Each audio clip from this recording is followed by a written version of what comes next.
6:01 in the mornings, and our guide master is Mr. Andy Jimenez.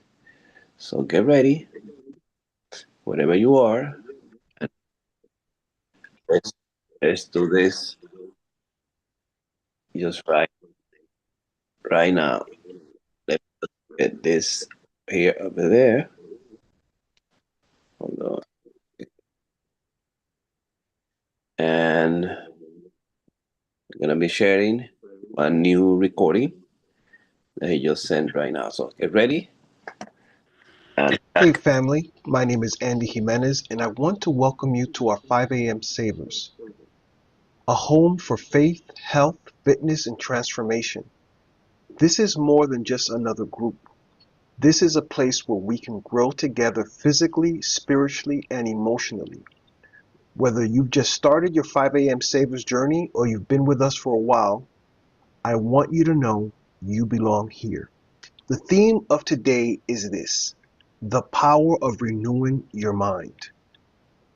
Ephesians 4:22-24 says, "You were taught with regard to your former way of life, to put off your old self, to be made new in the attitude of your minds, and to put on the new self, created to be like God in true righteousness and holiness." Affirmations: I put off the old self and step into the new person God created me to be. My mind is renewed daily by the Word of God. I think thoughts that align with God's truth. I choose to walk in righteousness, holiness, and love. I am strong in the Lord, filled with His wisdom, and guided by His Spirit.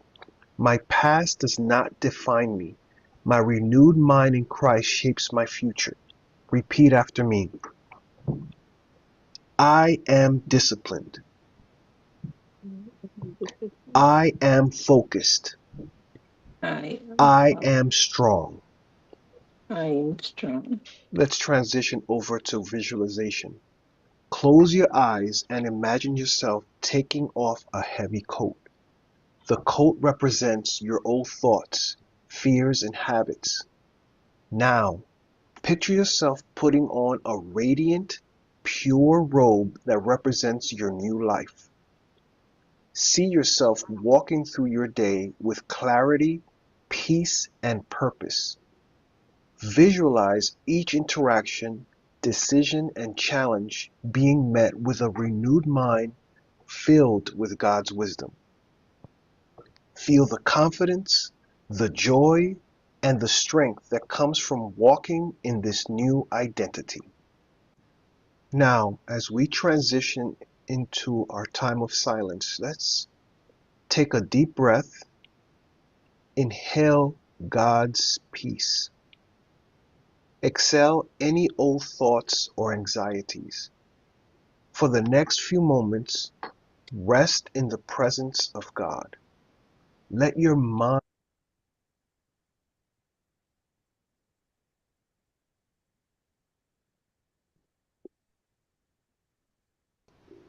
Hey family, my name is Andy Jimenez and I want to welcome you to our 5 a.m. Savers, a home for faith, health, fitness, and transformation.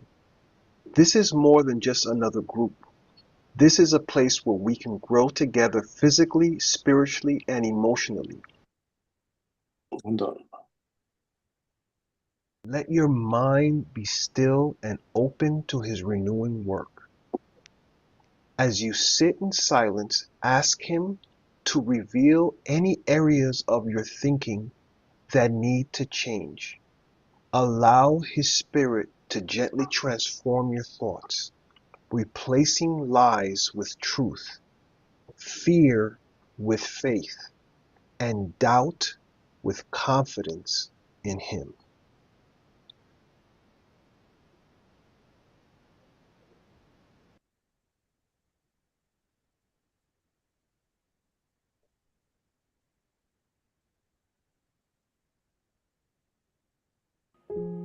Listen carefully.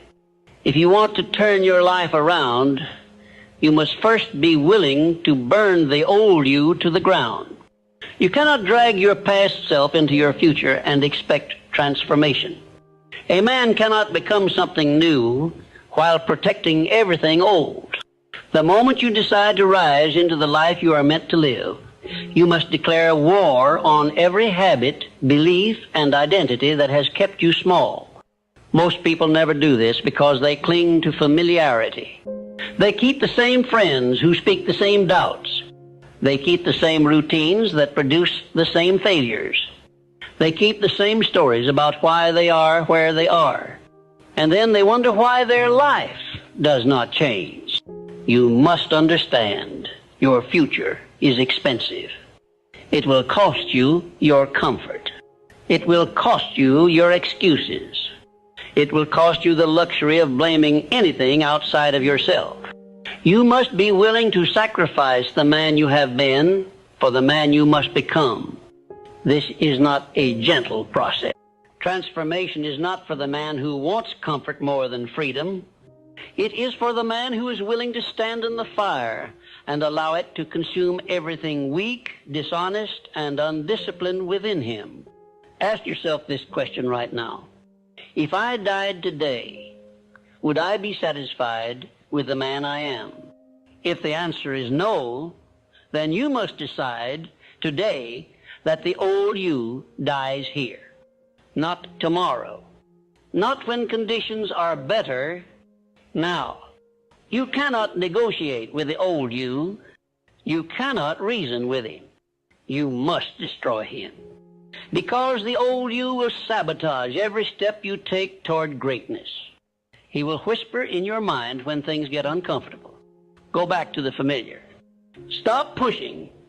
Don't risk. Stay safe. That voice is not your ally. It is the voice of a man who has accepted mediocrity, and you cannot afford to listen to him. If you want to turn your life around, you must replace that voice with one that says, keep going, keep fighting, keep building. You were not born to be average. The process begins with brutal honesty. Look at your current results. They are the sum of your past decisions. Every dollar in your bank account, every pound on your body, every relationship you have or do not have, this is the mirror your life holds up to you. It is the truth of how you have been living. Do not look away from it. Do not soften it. See it for what it is. Then decide that it is no longer acceptable. Because nothing changes until what you tolerate becomes intolerable. From this point forward, you must adopt the mindset of a man under reconstruction. You are not here to patch holes. You are here to tear down and rebuild from the foundation up. And here is the foundation, your thoughts. Every man's life is built upon his thoughts. If those thoughts are weak, scattered, and negative, then his life will reflect that weakness. But if those thoughts are disciplined, directed, and empowered, then his life will reflect that power. Transitioning over to our journaling question. If I died today, would I be satisfied with the man I am? If the answer is no, then decide what is one thing that must be buried today in my life that will help bring in the new me. Again, if I died today, would I be satisfied with the man I am? If the answer is no, then decide what is one thing that must be buried today in my life that will help me bring in the new me. You have 2 minutes for this journaling question.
Okay, make sure you write the questions well because it's a long one.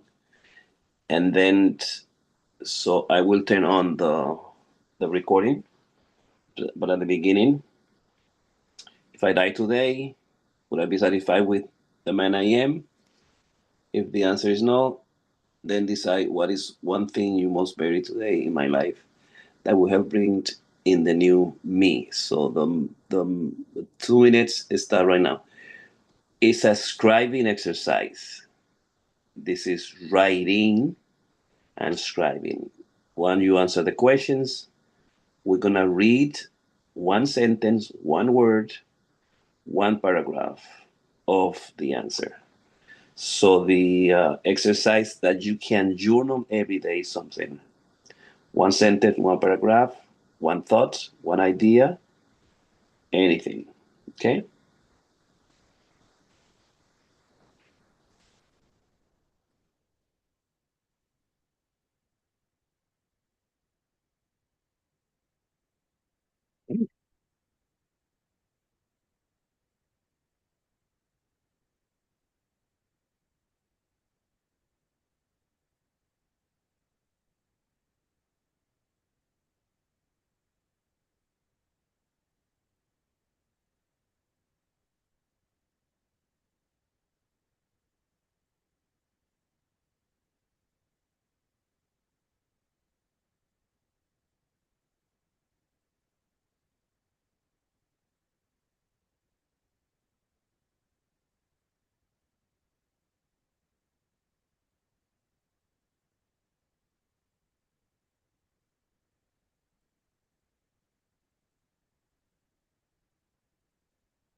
All right.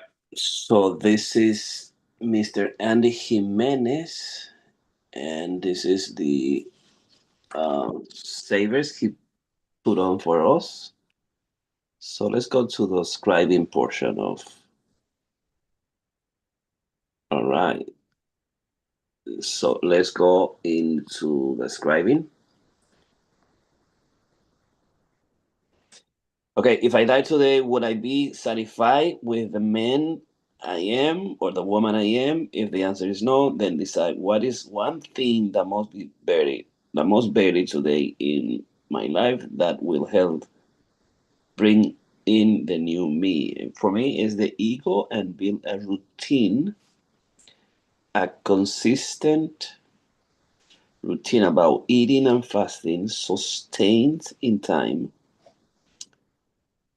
month after month. Very simple for me. Rosario, what about you? What is one thing you will bury to bring in the new you?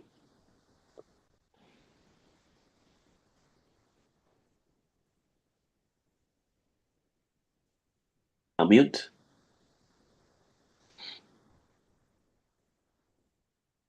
Okay, good morning, everyone. Morning. Okay, so if I die today, I will be very satisfied with the person I am. I feel that I have good moral values, honesty, kindness. I like to help others. The material goals that I did not accomplish will not matter anymore. When we die, we must think that we come to the world with nothing and we will leave with nothing. So what really matters is the spiritual world, the goals Oh, that we have accomplished in that area. All right. Martita. hey, good morning. Morning. Um, I really, I am satisfied with my life. Um, yeah, I died today. I, I am happy. And really, uh, I feel better and better. And I, the, the ego, I have it. 1 year ago, less now. Um, and if uh, really the another thing that I can do in another life is no worrying too much. The thing that never happen, and I will be in my spiritual life like I did in this life. Um, this is very important to me, but I will balance more because I want to be a a Buddha or a spiritual guy. Um, and and really, I can die today and no problem. I am ready. Thank you. All right. Steve, what is one thing you bury to bring in the new you if you die today? Yeah, if I died today, as me as a person, I'm somewhat satisfied. There's always still more that I can do. Um, I would, I would change. Um, I would change my heart, be more giving. Go back and change the person I was in the past to be more giving, more open to help, and just to become a better person, better humanitarian. So yeah, there would be not there would be some doubt there, and yeah, I would want to change the person I was if I was about today. All right. Victor.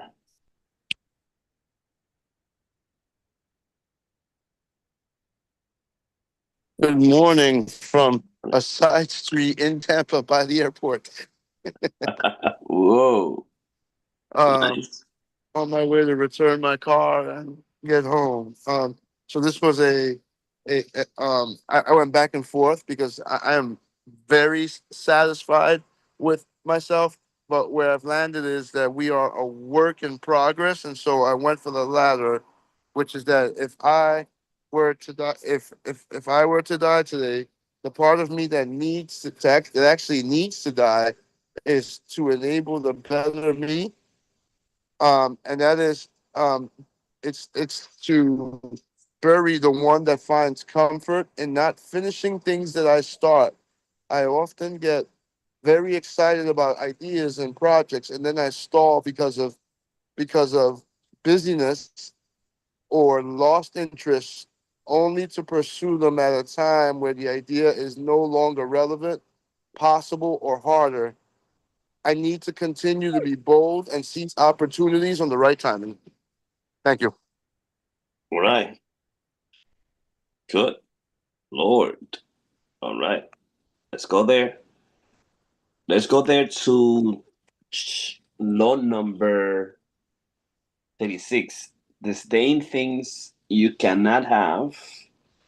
Ignoring them is the best revenge. So we're going to check judgment, transgressions of the law, interpretation, observance of the law, and interpretations. And we leave Give to Power for tomorrow. So let's go there and let me share the screen. And here we have it. Never, said she, my child, be too precipitate, where there is a possibility of danger. Take due time to consider before you risk an action that may be fatal. How know you whether yon appearance be indeed a fly, or the snare of an enemy? Let someone else make the experiment before you. If it be a fly, he will very probably elude the first attack, and the second may be made, if not with success, at least with safety. She had no sooner spoken than a gudgeon seized the pretended fly, and became an example to the giddy daughter of the importance of her mother's counsel.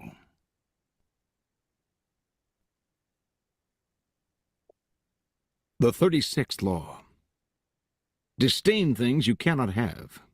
Ignoring them is the best revenge. Judgment.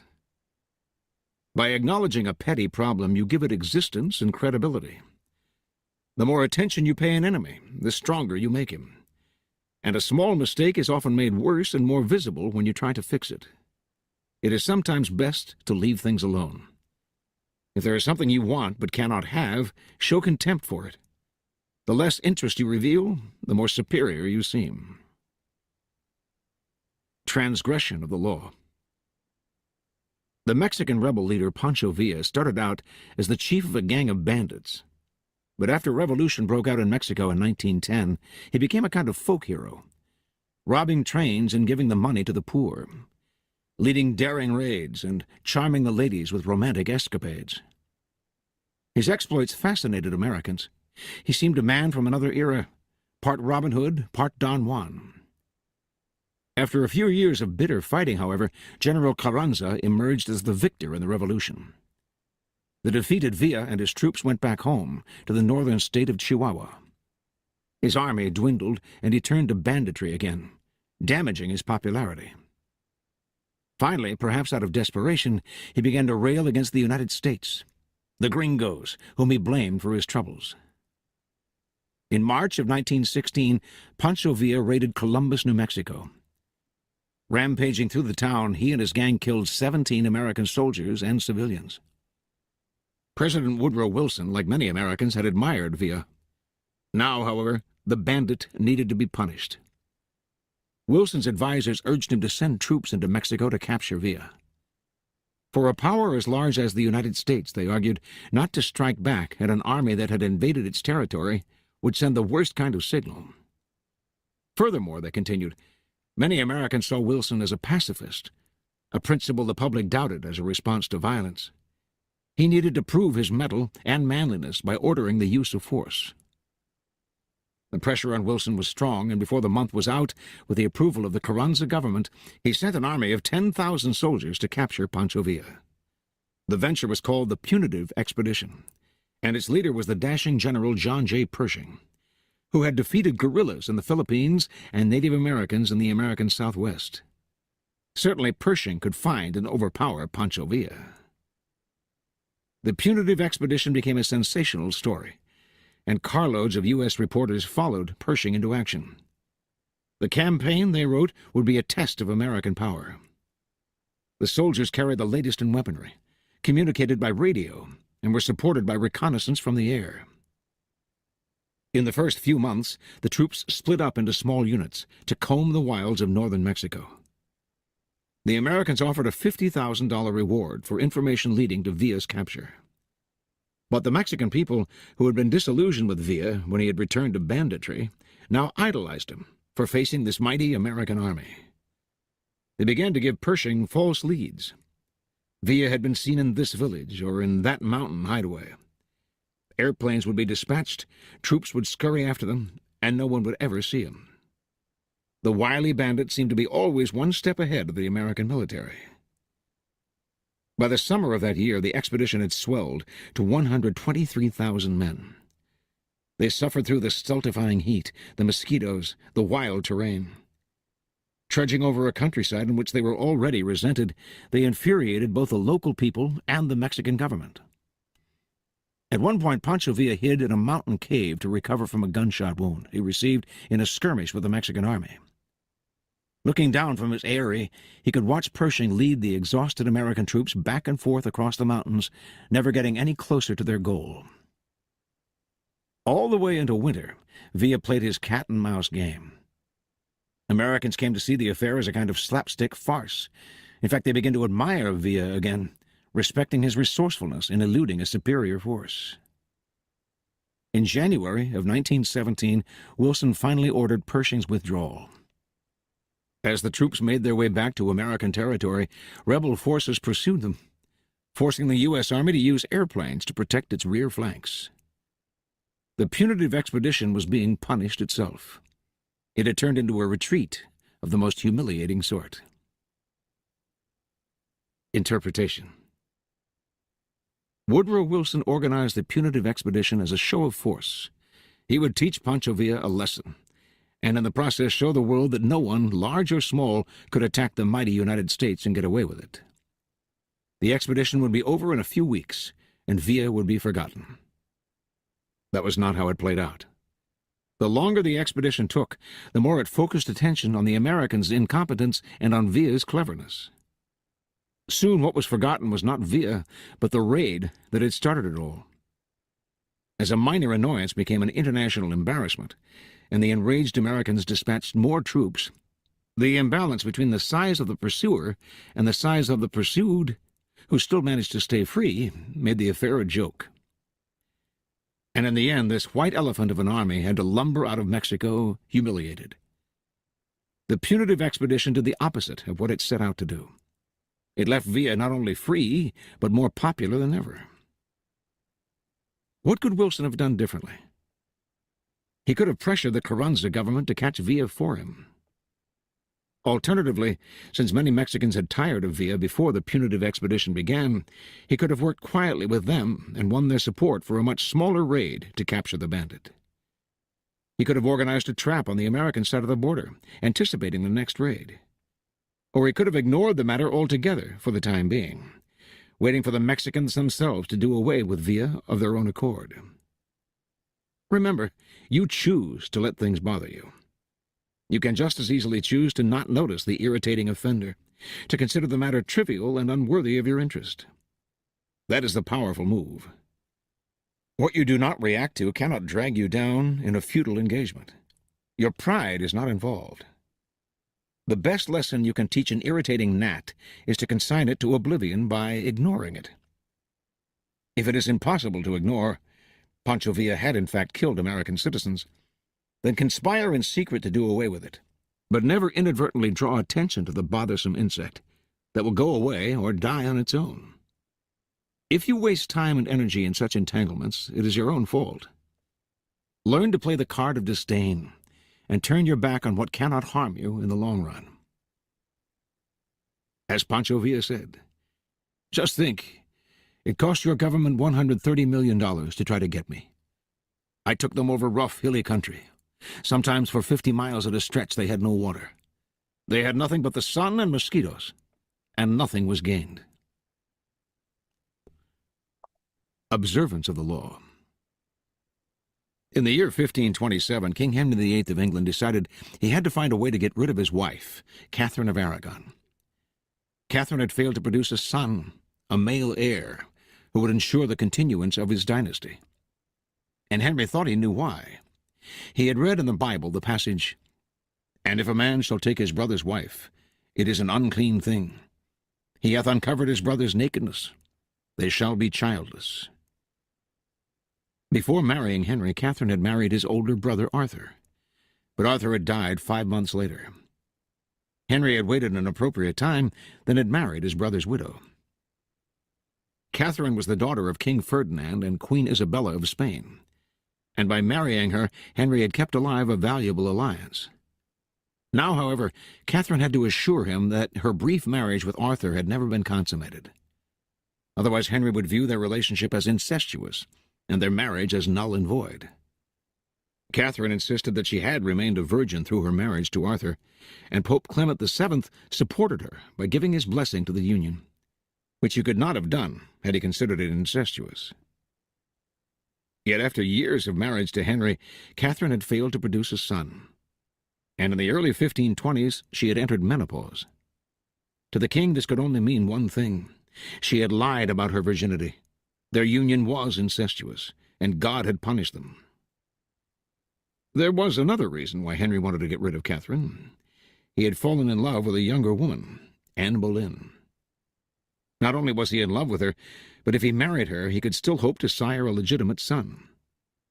The marriage to Catherine had to be annulled. For this, however, Henry had to apply to the Vatican. But Pope Clement would never annul the marriage.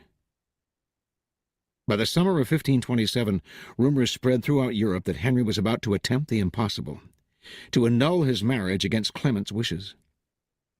Catherine would never abdicate, let alone voluntarily enter a nunnery, as Henry had urged her. But Henry had his own strategy.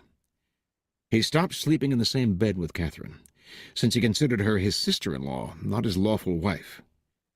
He insisted on calling her Princess Dowager of Wales, her title as Arthur's widow. Finally, in 1531, he banished her from court and shipped her off to a distant castle.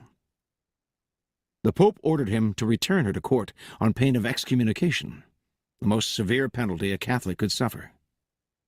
Henry not only ignored this threat, he insisted that his marriage to Catherine had been dissolved, and in 1533 he married Anne Boleyn.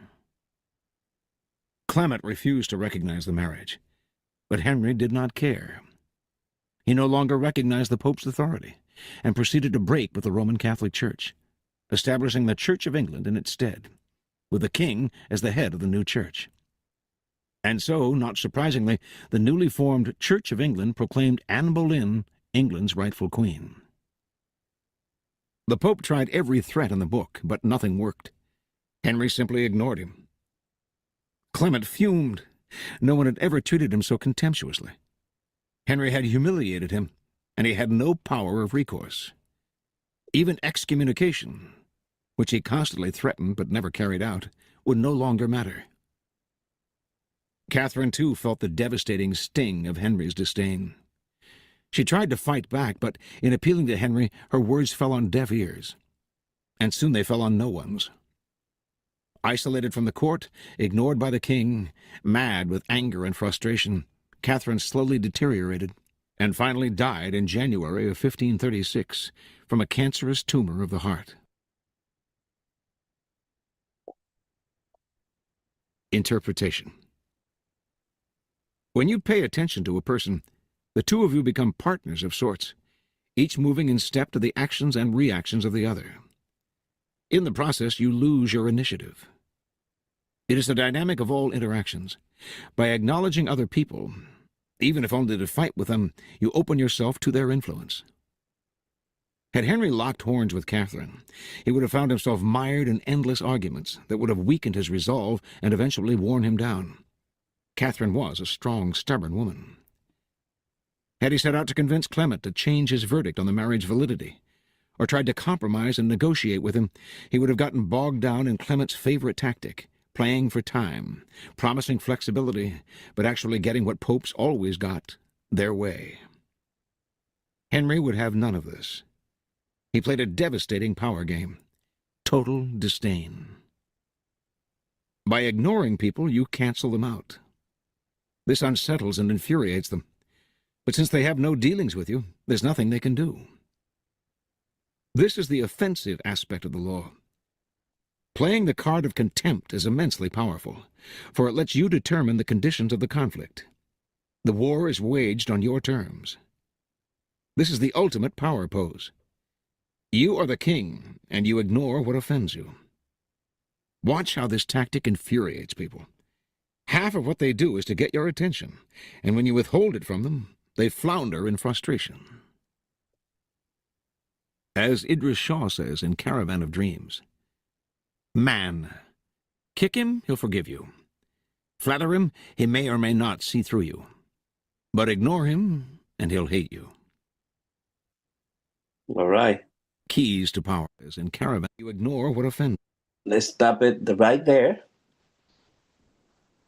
And let's go take a couple of minutes. And let's discuss rule law number 36. Okay.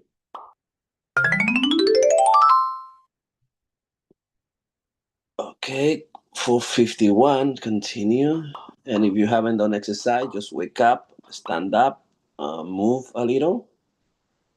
And let's go into the discussions of this law. And we're going to have first 10 minutes. And let's do this.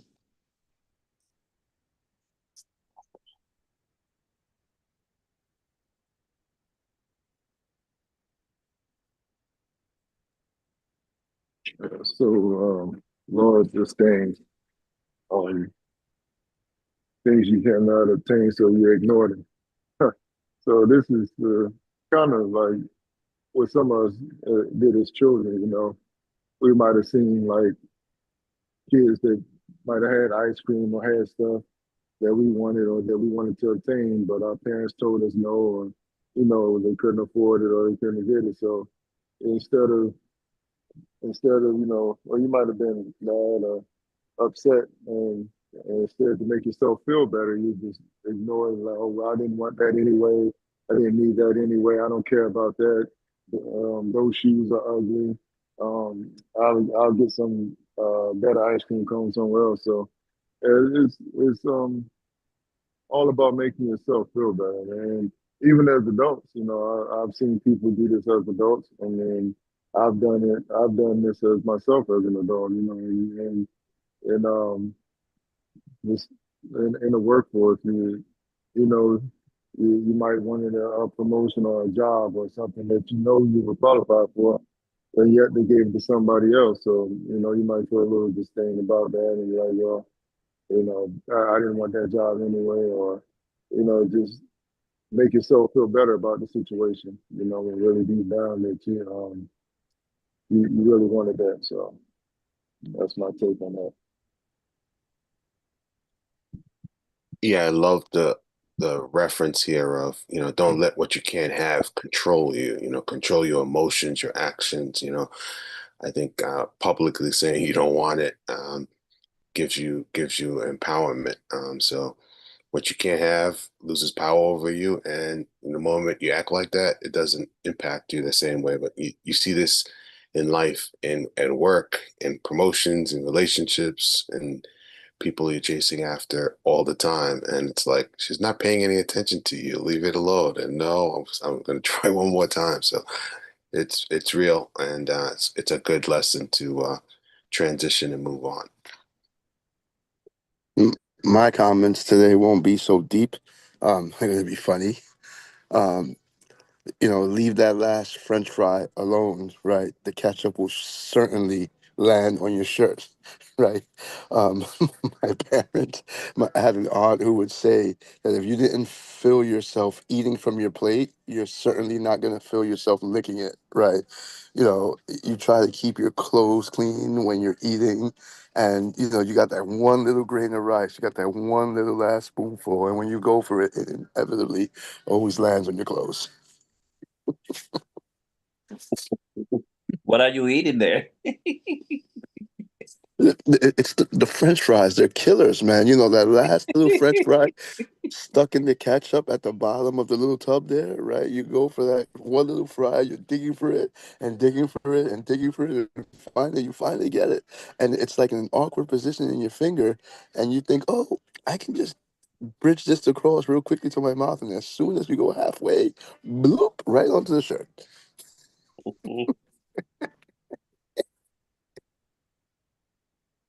I thought I'd give you something funny rather than something deep today. Oh, you are so funny. Traveling, no? Ay. I'm looking at my pile of dry cleaning here, and I've got many examples of that. You know, like how'd this get here? Hmm, so funny.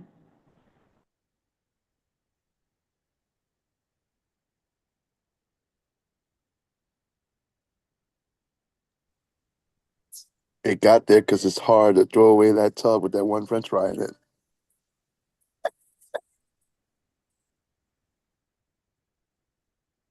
So Sarah Marta, disdain things you cannot have, ignoring them, it's the best revenge. This Mm. annoying friend, this annoying family member, this guy. How do you play that? Good morning, everyone. I think this is a very good law. As Victor said, the French fry um, story, it reminds me of my father that used to say, when the monkey cannot catch an apple, he said the monkey said it's sour. So it keeps your self-image and it preserves you like a strong person. Like you couldn't catch your apple, but nobody knows that. So you says, no, I don't want it anyway. It is sour. And those are things that we can teach kids to make other people don't have the upper hand on them. We always tell them ignore it. If he bothers you, ignore him. Don't bother with that person. But this is a good practice now to tell them what ignoring do. What does it really mean by ignore? Why is it important for them to ignore? Because I myself always say, no, don't bother with him. Ignore him. Sit over here. Leave him alone. But I think we need to add some more to that explanation of ignoring.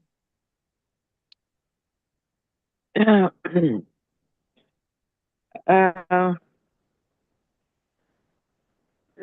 Sometimes I this I learned recién the I know my brother, but I realize that now I have to help you him like this.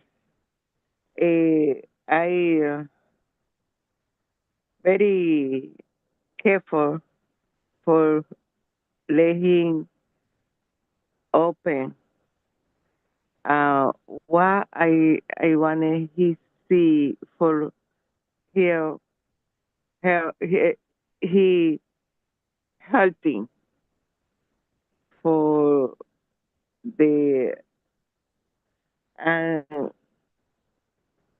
I will try to help you him uh, but he coming more helping uh, but I have to very careful because you know the people who who speak the painful. I changed his name for Dolorito, Dolorito.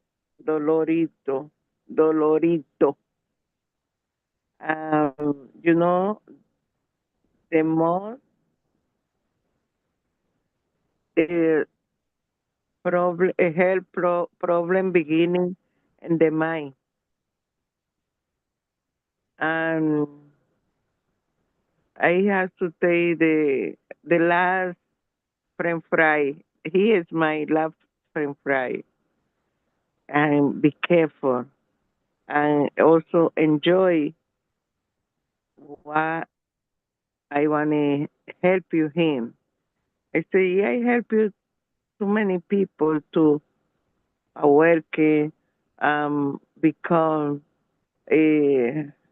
discover the beautiful the everybody have inside. I have to help you, my brother, and this give me some satisfaction and peace. Uh, I don't know if it's related, but with the Lord, but it's I wanna do. I will. Thank you. Have a great day. Um, and everything we have to the thing they bother us, take it away, and everything coming in divine order.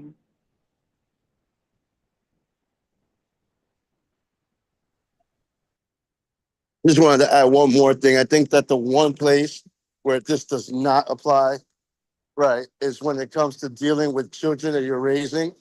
You can't let children get away with anything in the early stages because they will treat it as a one up on you, right? I have a daughter that when I'm trying to convince her not to do something, so like one time I was telling her that she needed to apologize to Calvin for hitting him, and she just wouldn't apologize. And so I had to hold her for like almost 47 minutes before she apologized.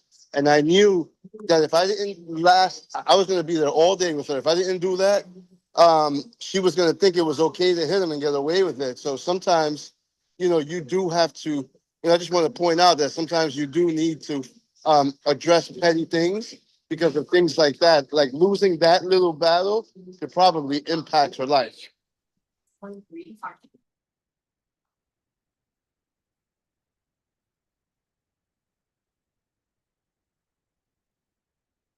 Yeah, it's true.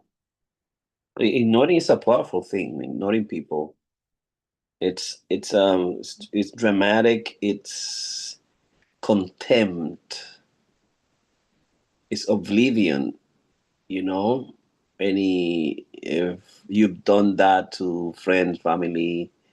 We in the area of poetry, we just forgive the people. We don't talk about the book. We don't read the book. We don't criticize the book.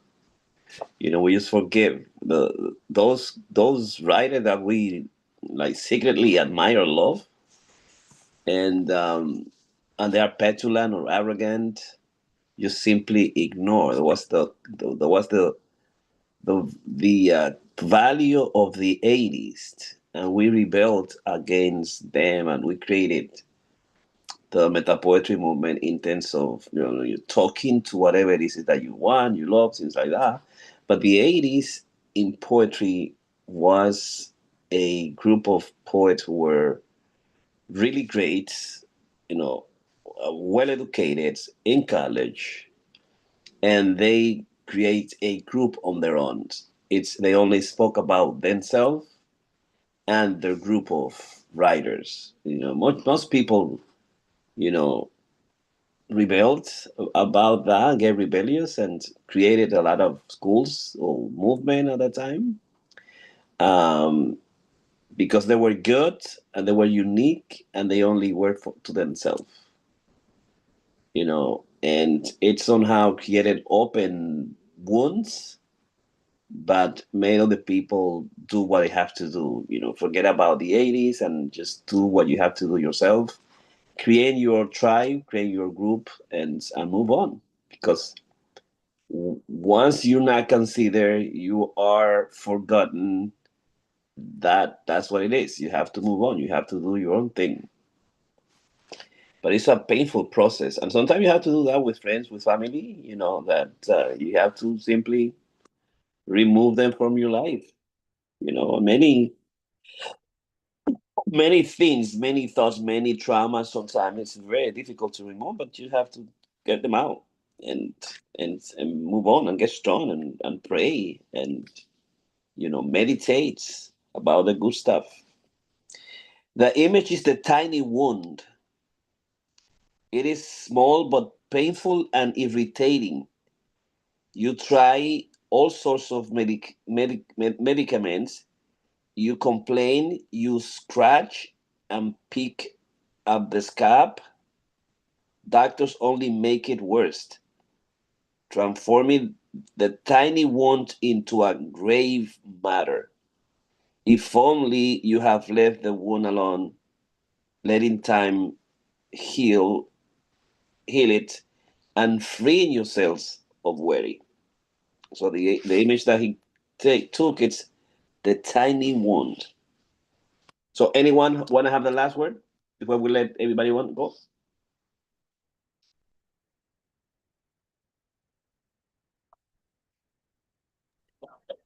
Well, since no one's talking, the same rule applies to the last drop of coffee.